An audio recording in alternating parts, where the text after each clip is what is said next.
Question number 9। ये अभी धीरे धीरे ना और अच्छे अच्छे लेवल की चीजें आएगी, तुम लोग को अपना परफॉर्मेंस इंप्रूव करना ही पड़ेगा, पहले बता रहा हूँ। कौन सा परफॉर्मेंस? हर लेक्चर आने का, होमवर्क करने का, रिवाइज करने का। ये दो क्वेश्चन 9 सुनो। ये पूरे पैराग्राफ की कहानी मैं अपनी ड्राइंग के थ्रू पेश कर रहा हूँ। ये देखो क्वेश्चन 9 में क्या था, एक असेसी था, बहुत दुखी था, इतना दुखी था कि उसको दुख सहन नहीं हुआ तो उससे अपील किया। किसको किया होगा? सीता को। और सीता में भी हार गया। ये देखो वापस सैड है। और सीता में हारते तो आगे कहाँ जाते? आईटैट। ये ऐसे ही मैंने साइड में टाइम लिमिट लिखा। सीता में अपील करने का टाइम क्या है? 30 दिन। आईटैट में 2 महीना। पता है कि नहीं ये सब यार? फिर आईटैट में भी हारा असेसी, हार ही रहा लगातार। ओके, तो आईटैट में जब वो हारा ना, तो आईटैट को उसने बोला, सर आपने जजमेंट तो दिया, मुझे बहुत ही बकवास लगा, जरा इसको रेक्टिफाई करो ना, मे भी आपसे कुछ सिली मिस्टेक हो गई है। उसे रेक्टिफिकेशन एप्लीकेशन किया। ये देखो वापस आईटेट के पास गए, देख रहे यूटर्न मार के गया। ये देखो पहले आईटेट में गया था, रोया, फिर वापस यूटर्न मार के आईटेट के पास ही गया कि उसको रेक्टिफाई करो। इसको बोलते हैं उसने मिसलेनियस एप्लीकेशन फाइल किया। लैंग्वेज याद रखो। ओके, और आईटेट ने रेक्टिफाई भी नहीं किया। बोले नहीं करने का यार। मेरे को था आईटेट में रेक्टिफाई करने का टाइम लिमिट क्या था? यार तुम लोगों को याद नहीं रहेगा, बहुत तकलीफ हो जाए। अभी मैं कैसे अपना खून निकाल के प्रूव करूं कि पढ़ना है तुमको सब। 6 मंथ्स। आईटेट के ऑर्डर में कुछ भूल चूक होती है ना, अपेरेंट मिस्टेक, तो 6 महीने में हम लोग उसको रिक्वेस्ट करते, अप्लाई इन 6 महीना। रिप्लाई का कोई टाइम नहीं है। तो हो सकता है इन लोग ने वो 6 महीने के टाइम में अप्लाई किया होगा और रिप्लाई आया, लेकिन नेगेटिव रिप्लाई आया। अभी भी असेसी सैड है, दिख रहा है असेसी सैड है। फिर असेसी ने क्या सोचा, अब मैं हाई कोर्ट जाऊंगा। और एक्चुअली तो पता है हाई कोर्ट जाने का टाइम क्या होता है? 120 डेज फ्रॉम आईटैट जजमेंट। और आईटैट का जजमेंट तो देखो ये दिन ही आ गया था। पहली बार जब असेसी रोया था ना, वो आईटैट के जजमेंट से तो रोया था। और जिस दिन आईटैट का जजमेंट है उसके ताबड़तोड़ विद इन 120 डेज में हाईकोर्ट अप्रोच करना चाहिए। लेकिन उन लोग क्या हाईटेट के साथ ही टाइम पास कर रहे थे, जजमेंट दिया, रेक्टिफिकेशन यही करो, तो उस चक्कर में हाई कोर्ट में जाने का 120 दिन आगे निकल गया।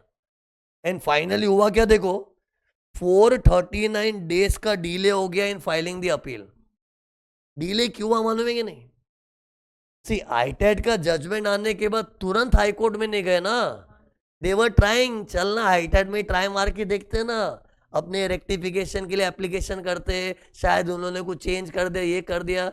सी अपने को सब नॉलेज है कि हाईटेट अपना जजमेंट बदलने नहीं वाला है, कोई सिली मिस्टेक है तो स्कोप है चेंज हो सकता है, लेकिन पब्लिक को नॉलेज नहीं होता है। तो पब्लिक तो क्या है, हाईटेट ने जजमेंट दिया, वापस उसको मिसलेनियस एप्लीकेशन कर दिया, करो करो करो, और उसमें टाइम निकल गया ना। अरे टाइम निकल गया, फिर हाईकोर्ट में जाना है, टाइम खत्म। फिर हाईकोर्ट में गए ना, तो हाईकोर्ट को क्या बोला, हम लोग की मजबूरी है, हम तो 120 डेज में अपील करना चाहते थे, लेकिन ये जो डिले हुआ ना उसमें हमारा जेन्यून रीजन था। रीजन क्या दिया उन लोग ने, कि हम लोग आईटैट में उलझ गए थे, हम लोग उनको रेक्टिफिकेशन के लिए कोशिश कर रहे थे, लेकिन वो नाकामयाब हो गए, तो उसमें क्या हम लोग का टाइम वेस्ट हो गया। तो हम लोग का जेन्यून रीजन है, प्लीज इसको कंडोन कर दो। और पता है अपील फाइल करने में अगर डिले होता है ना और जेन्यून रीजन है तो कंडोनेशन मिलता भी है। जेन्यून रीजन है तो हाईकोर्ट को ये रीजन बड़ा ही वाहियात लगा, जेन्यून नहीं लगा। तो हाईकोर्ट ने बोला ठीक है, 120 दिन से कोई लेट अपील फाइल करता है और उसमें कोई जेन्यून रीजन है तो हम लोग कंडोनेशन देते हैं, लेकिन तुम्हारे केस में कोई जेन्यून रीजन नहीं है। ये कोई जेन्यून रीजन नहीं कि हम लोग रेक्टिफिकेशन ट्राई मार रहे थे। अरे ट्राई मारने में कोई बुराई नहीं है, मार, लेकिन तू साइड बाय साइड अपील कर सकता हाई कोर्ट में। पैरेलल रेमेडी होती, पैरेलल। जैसे पता है एक असेसी को क्या करना चाहिए, आईटेट का जजमेंट, अरे मजा नहीं आया, मेरे को मजा नहीं आया, तो तुरंत हाई कोर्ट में पेपर डाल दे।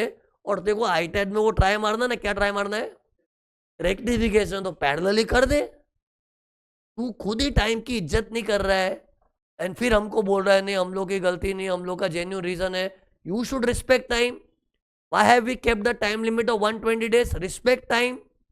You didn't respect. जिसको सच में रिस्पेक्ट होती तो क्या करता, आईटेट के जजमेंट से उससे अगर दुख हो रहा है ना, तो हाई कोर्ट में अपील तुरंत डाल देता, प्लस पैरेलली आईटैट में रेक्टिफिकेशन कर देता, लेकिन ये भाई साहब तो नहीं, हम तो आईटैट में रेक्टिफिकेशन में पूरा करेंगे, पूरा खेल लेंगे, फिर बाद में अपनी दाल निकली, अब हाईकोर्ट जा रहे हैं। तो ये जेन्युइन रीजन नहीं, इसी जेन्युइन रीजन मतलब अनअवॉइडेबल। जैसे आज अगर कोई बच्चा बोले सर मेरे को ठीक नहीं लग रहा था बट उसके लिए लेक्चर आना पॉसिबल था, तो जेन्युइन रीजन नहीं बोलते। लेकिन वो हॉस्पिटल में कोई बच्चा एडमिटेड है तो पॉसिबल ही नहीं है, then it is a genuine reason. So genuine reason is something which is unavoidable, उसका कोई सॉल्यूशन ही नहीं है। लेकिन इधर सॉल्यूशन था, क्या सॉल्यूशन था कि जब उन लोगों ने आईटैट को रेक्टिफिकेशन एप्लीकेशन किया, पैरेलली हाई कोर्ट में अपील कर सकते थे, तो पॉसिबिलिटी थी ना, तुमने एक्सप्लोर नहीं की, तो it is not a genuine reason. जैसे बच्चा मेरे क्लास में नहीं आ पा रहा तो घर बैठे लाइव देख सकता, पॉसिबिलिटी है ना, फिर भी बोले नहीं नहीं मेरे को नहीं पड़ा, तो फिर जेन्युइन रीजन नहीं लगता ना। तो इधर क्या था, हाई कोर्ट ने कंडोनेशन का मना कर दिया, क्या बोल के, ये जेन्युइन रीजन नहीं है। तो उससे से भड़क गया, सुप्रीम कोर्ट में चला गया। सुप्रीम कोर्ट को बोला भाई ये क्या है, मेरा कंडोनेशन रिजेक्ट क्यों किया? तो सुप्रीम कोर्ट ने बोला पागल हो तुम लोग, ऐसे थोड़ी कंडोनेशन मिलता है। माना कि लॉ बोलता है कि due to genuine reason delay होता है तो वी कैन कंडोन, बट तेरा जेन्युइन रीजन है, मतलब सुप्रीम कोर्ट में भी हार गया। फाइनली कंक्लूजन क्या है, was high court right in not condoning? They were right, because assessee did not deserve condonation, because his delay in filing the appeal was not due to genuine reason, and his reason was not genuine because he had the option of parallelly filing his papers in high court, but नहीं किया, तो it's not a genuine reason, उसको condonation नहीं मिला, मतलब सही है, assessee गलत है, पागल है वो। ये भी रियल लाइफ की घटना है, स्पिनेकॉन, असेसी का नाम है स्पिनेकॉन। ये देखो स्पेलिंग देखो, ऐसा दिखता है इंग्लिश में, Spinecom India private limited, Spinecom India private limited में रियल लाइफ में ऐसा हुआ था। ठीक, ये भी कुछ नई चीज नहीं है, मैंने तुमको बताया था ना कि अगर अपील फाइल करने में डिले होता है and if the delay is due to genuine reason, underline genuine reason, then they will condone, but here it was not a genuine reason, इससे कंडोनेशन नहीं मिला। अब देखो मैंने क्वेश्चन तो सिखा दिया, लेकिन इधर कुछ वर्डिंग्स को लेके डाउट आ सकता है। ये देखो ये 260A क्या लिखा है मैं, हाई कोर्ट में अपील करने का सेक्शन 268A है। सुनो एक से, मैं तुमको है ना ये अपील के चैप्टर में कुछ कुछ जगह सेक्शन नहीं बताए थे ना, ऊपर ऊपर सुनो ना। सीटा की थियरी 246A से 251 में दी है, याद नहीं रखना है, नॉलेज के लिए। आईटैट की थियरी 252 से लेके 255 तक है। हाई कोर्ट की थियरी का सेक्शन है 260 capital a 260 capital b, supreme court 261 262। ये सेक्शंस मैं तुमको बताए नहीं थे बिकॉज लेस इंपॉर्टेंट। फिर 262 गया, 263 264 पढ़ाया था मैं तुमको, रिवीजन था ना। ये अभी क्यों बता, क्योंकि इधर लिखा 260 है, मतलब हाई कोर्ट में अपील करने का सेक्शन है। तो इन लोग 439 डे से लेट हुए, वो हाई कोर्ट में अपील करने में लेट हुए, ऐसा लिखा है। फिर ये क्या लिखा था, लिमिटेशन एक्ट। लिमिटेशन एक्ट बोलता है कि अगर कोई टाइम की लिमिट की कदर ना कर पाए और उसमें बेचारा जेन्युइन रीजन लेके बैठा है, तो टाइम की लिमिट लेके खड़ूस मत हो जाओ, थोड़ा लेट गो कर दो। अरे ये जो रूल है ना, कंडोनेशन मिलता है, ये कंडोनेशन मिलता है ना, उसका एक अलग से एक्ट ही है, लिमिटेशन एक्ट 1963। उसमें क्या लिखा है, if a person has a genuine reason for filing the appeal beyond the prescribe time, then condonation देना चाहिए।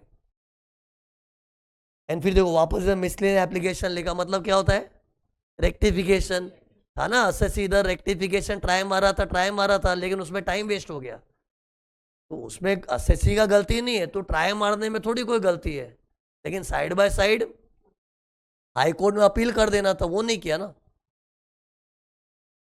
तो बस अभी तो हाँ, और ये क्या लिखा, ऑल्टरनेट रेमेडी। ऑल्टरनेट रेमेडी क्यों लिखते, सुनो इधर, आईटैट से मैं दुखी था ना, तो मेरा मेन रेमेडी तो क्या है, हाई कोर्ट के पास जाओ, बट मैंने ऑल्टरनेटली आईटैट को ही वापस दिया, जरा देखो और शायद आपसे कोई सिली मिस्टेक और रेक्टिफिकेशन। तो दो रेमेडी तो ऑल्टरनेट बोलते हैं ना। तो असेसी क्या बोला, अरे मैं हाई कोर्ट में आ जाता but I was busy in alternate remedy. SSC क्या बोला, मैं हाई कोर्ट में हाथ हो जाता, मुझे पता हाई कोर्ट आना होता है, मुझे भी 120 दिन का ज्ञान है, लेकिन मैं ऑल्टरनेट रेमेडी में उलझ गया था। लेकिन ये रीजन वैलिड नहीं है। तू ऑल्टरनेट रेमेडी में उलझ गया तो उलझ ना, लेकिन साइमल्टेनियसली हाई कोर्ट में पेपर डालना था ना, क्यों नहीं किया? जो चीज पॉसिबल थी फिर भी नहीं करोगे तो उसको जेन्यून नहीं बोलते। सी मैं रीड इसलिए कर रहा हूं ताकि क्या तुम लोग को वर्डिंग्स भी समझना चाहिए ना यार। तो कंक्लूजन क्या है, ये देखो, whether delay can be condoned, no. किस ग्राउंड्स पे? Because they were busy in alternate remedy. तो उस कारण से, अरे क्वेश्चन में नहीं है whether delay can be condoned, answer is no, because the delay of 439 days is not due to genuine reason, so it cannot be condoned. Okay, anyway सिखा तो दिया ही था, लेकिन क्या सेंटेंस वाइज है, वर्डिंग्स भी समझना पड़ता है।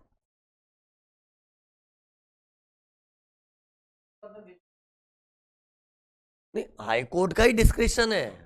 सी ये देखो, ये केस में ना हाई कोर्ट का ही डिस्क्रिप्शन होता है कि कंडोन करना है कि नहीं। तो हाई कोर्ट ने अपना डिस्क्रिप्शन यूज किया, हमको कंडोन नहीं करना है।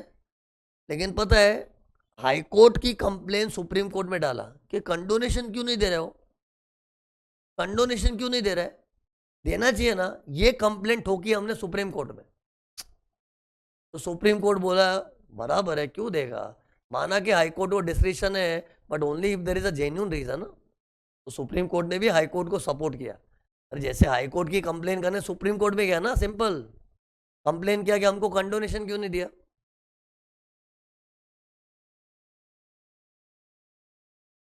नहीं, man not, this is not a genuine reason.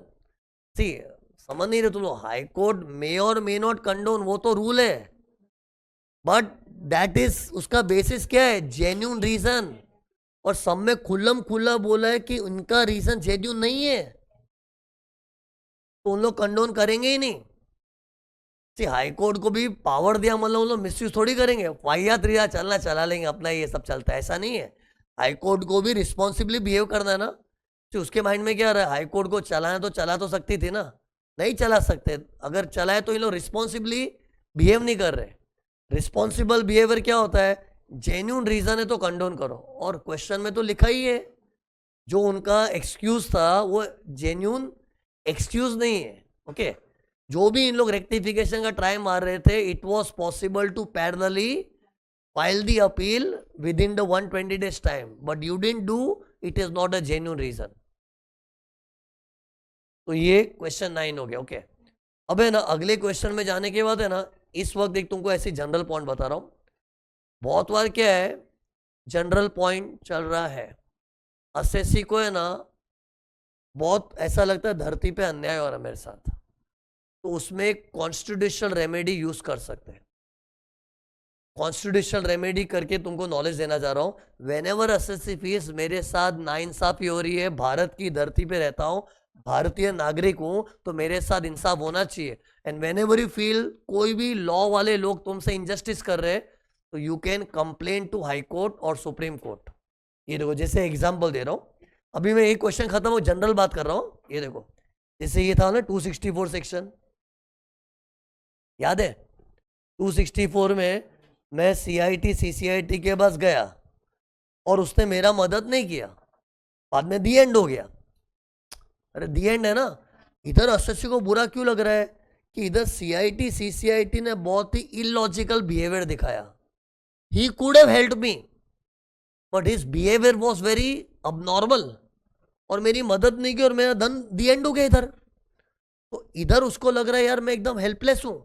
तो कभी भी किसी भी एक्ट में तुमको हेल्पलेस फील होता है ना, you can use constitutional remedy.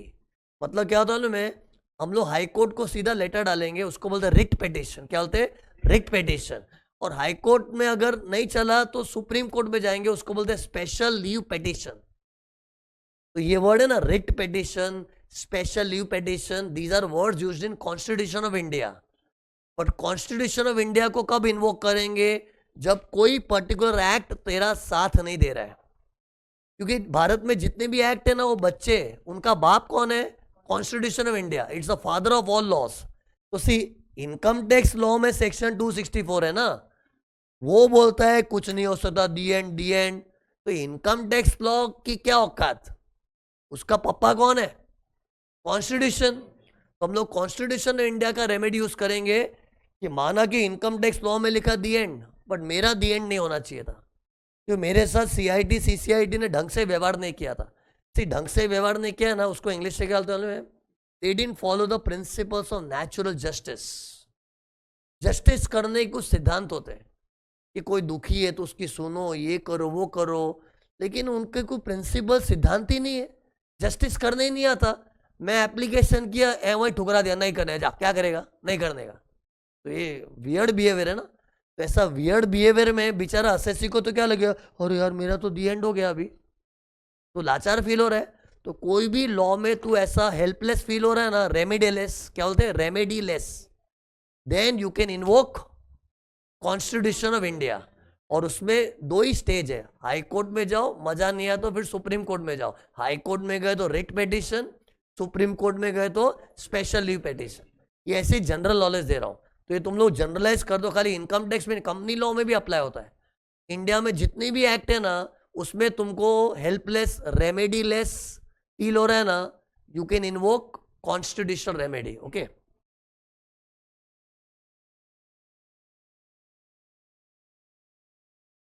सी वो रिट पिटीशन कर सकते हैं इन लोग, जरूरी नहीं कि एक्सेप्ट करेंगे, ऐसा कोई जरूरी नहीं कि तुरंत जवाब आ जाएगा, उसमें भी टाइम लगता है। नॉट नेसेसरी ना, वो नेगेटिव रिप्लाई आया होगा, एकदम जेन्युइन, बहुत रेयर है। बाकी सी अपने ये जो writ petition, special leave petition करेंगे, उसका रिप्लाई कब आएगा इसका कोई रूल नहीं है, कभी कभी बहुत टाइम लगता है, कभी फटाफट भी आता है। ओके, एनीवेज मैंने ये एग्जांपल के लिए जरिए सीखा, लेकिन तुम लोग ये मत सोच समझो कि 264 के लिए सर ने कुछ खास बताया, this was just an example. Okay, तो ये जनरल चीज मुझे बतानी थी, बता दी। फिर देखो एक और क्वेश्चन है, क्वेश्चन नंबर 13।